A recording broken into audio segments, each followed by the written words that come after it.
Bonjour à tous et bienvenue dans l'émission Tandem. Comme vous le savez déjà, Tandem c'est une émission qui tente de manière synthétique et concrète d'apporter des informations à l'ensemble des entrepreneurs bretons.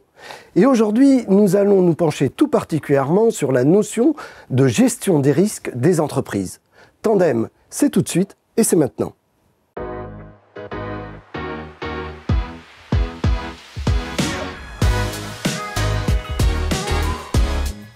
Si les grandes entreprises sont souvent bien outillées en matière de gestion des risques, c'est malheureusement rarement le cas des PME et des ETI qui n'ont souvent ni les moyens ni le temps nécessaire pour mettre en place un dispositif structuré et complet. Pourtant, la gestion des risques est un formidable outil d'aide à la décision. De plus, la gestion des risques est de plus en plus plébiscitée par les donneurs d'ordre et les partenaires des entreprises, comme les banques ou bien les assurances. Alors, comment mettre en place une cartographie des risques et quels bénéfices on peut en tirer? C'est à ces différentes questions que nous allons répondre avec nos trois invités ici présents, à savoir Xavier Migeot, le directeur général du MEDEF Ille-et-Vilaine, Manon Daher, la directrice générale adjointe du groupe Bonne Mère, et Emmanuel Georgeot, le directeur général du groupe Evama. Tout d'abord, bonjour à vous trois. Et puis merci d'avoir accepté cette invitation. Et puis je vais commencer avec vous, Xavier, parce que vous êtes l'un des concepteurs de cette méthodologie, de cet outil qui permet de cartographier les risques d'une entreprise. Alors, une première question, c'est pourquoi vous êtes investi dans un tel projet ? En fait, c'est exactement ce que vous avez dit, c'est-à-dire qu'on sait bien que tout ce qui est identification et gestion des risques est un élément clé pour les chefs d'entreprise, et quelle que soit leur taille, bien souvent, ils ont eux-mêmes une pleine connaissance, quelques biais en nuances, on va dire, et c'est justement ça qui est intéressant, mais une pleine connaissance d'un ensemble de risques.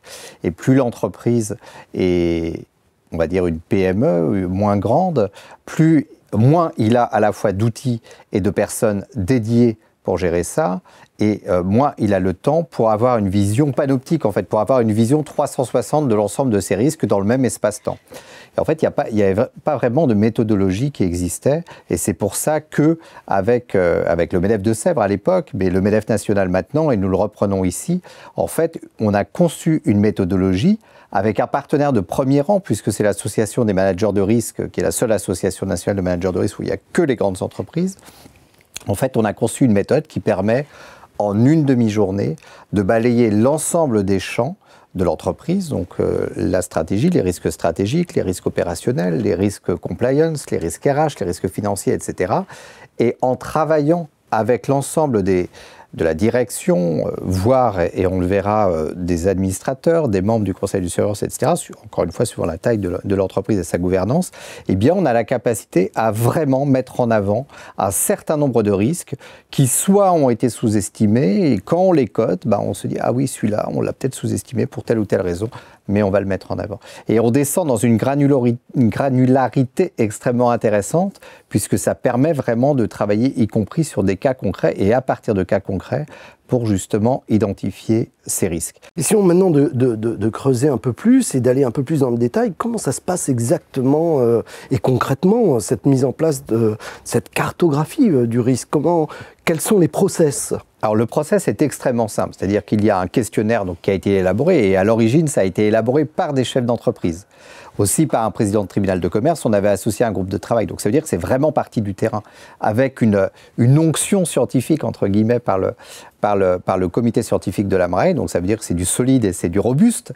Et en fait, ces 55 questions maintenant, puisqu'on a sorti une deuxième version, ces 55 questions permettent de travailler sur l'ensemble des risques. Et en fait, nous, ce que l'on fait, ce qu'on propose à nos adhérents, je dirais gratuitement dans le cadre de notre relation, c'est justement d'aller animer. C'est-à-dire qu'on peut en faire l'autosaisie, mais ce qui est intéressant, c'est qu'on les challenge, qu'on challenge les dirigeants et les intervenants en leur disant, voilà, telle question, alors on creuse, on avance, on interroge sur la cotation en fonction de la gravité et en fonction de l'occurrence. Est-ce que c'est un risque qui va arriver une fois tous les 20 ans, mais qui mettra l'entreprise par terre? C'est aussi ça qui est intéressant. Donc de façon très opérationnelle, c'est ça. C'est un questionnaire que l'on passe, on challenge en face à face, et à la fin, il y a la matrice qui sort, ça permet d'avoir une visualisation extrêmement précise, et derrière de travailler sur le plan de traitement. Manon Daher, justement, vous avez bénéficié de cet accompagnement du MEDEF Ille-et-Vilaine. Je rappelle que vous êtes la directrice générale adjointe du groupe Bonne Mère. Alors c'est un groupe leader dans la distribution automobile dans l'Ouest. C'est donc une très belle ETI bretonne qui se développe au-delà des frontières régionales. Vous êtes extrêmement structuré, vous avez une gouvernance structurée avec un comité d'audit et des administrateurs indépendants. Et pourtant, vous avez souhaité cet accompagnement. Pourquoi ? Alors effectivement, on a mis en place un comité audit et risque il y a un petit peu plus d'1 an et demi. La difficulté avec ce type de comité, c'est de l'alimenter. Donc au lancement de ce comité, on a décidé de mettre en place un groupe de travail composé avec des représentants de chacun, des représentants opérationnels de chaque métier de l'entreprise, qui ont travaillé à une analyse des risques, mais selon leurs propres critères. On n'est pas du tout intervenu, on voulait laisser les équipes s'exprimer, ce qui déjà, on voulait se reposer sur l'expertise des équipes. Aussi, le fait de les laisser eux plancher sur ce sujet permettait de créer l'adhésion au niveau de cette analyse, et ça nous a permis de mettre en place un premier plan d'action. La deuxième vague, on voulait faire le même exercice au niveau du CODIR, et notamment pour rassurer aussi notre conseil d'administration. Et là, on voulait une méthodologie qui ne nous soit pas propre, qui soit une méthodologie éprouvée, et c'est pour ça que nous avons choisi l'outil co-développé par le MEDEF. Et concrètement, Manon, que vous a permis l'élaboration de cette cartographie des risques? Et puis surtout, qu'avez-vous ou allez-vous mettre en place suite aux résultats? Alors cette analyse nous a permis déjà de valider des plans d'action qui avaient déjà été mis. Je pense notamment sur toute la partie sécurité collaborateur, parce qu'avec les métiers de la prévente chez nous, donc je pense à mécanicien, carrossier, on peut avoir des postes à risque. Donc ça, c'était un vrai point de réassurance et ça rentre dans les engagements du groupe. Ça nous a permis aussi de challenger toute la partie cybersécurité, parce que on est pas mal malmené depuis plusieurs années. Et après, ça a permis de mettre en évidence des zones qui étaient peut-être un peu moins couvertes, où là, sur certains pans de nos activités, sur la partie financière, avec des structures en fait de validation et de contrôle des fraudes. Et donc on a toute cette partie-là qui nous permet de mettre en place un nouveau plan d'action pour 2024 on a 3 chantiers phares grâce à cette analyse. Finalement, une application très concrète au sein de votre structure. Tout à fait. Emmanuel Georgeot, vous aussi, vous avez été accompagné par le MEDEF Ille-et-Vilaine. Je rappelle que vous êtes le directeur général du groupe Evema, une PME implantée à Vitré et qui se définit comme agenceur, concepteur et fabricant de vitrines réfrigérées pour le métier de bouche. Et ce qui est à noter aussi, c'est que vous avez développé au sein de votre structure une stratégie RSE très affirmée et vous êtes en cours de notation par l'agence de notation EcoVadis. Et pourtant, vous aussi, eh bien, vous avez souhaité mettre en place une cartographie de vos risques. Pourquoi ? Oui, notre responsable RSE en temps partagé donc avec le MEDEF m'a parlé de cet outil pour venir compléter notre dossier EcoVadis sur le pilier économique. Il permet de mesurer les risques qui peuvent empêcher l'entreprise d'effectuer un arrêt d'activité.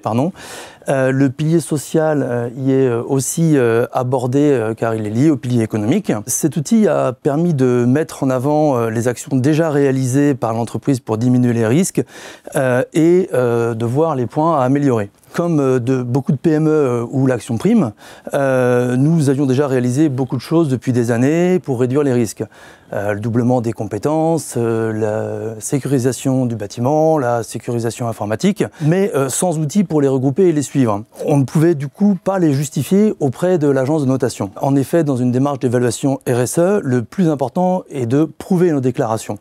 Et donc cet outil a été une solution efficace pour justifier nos actions. De plus, ça permet à l'agence de notation de s'assurer que l'entreprise est bien dans une démarche globale de sécurisation économique grâce à un outil de pilotage centralisé des risques.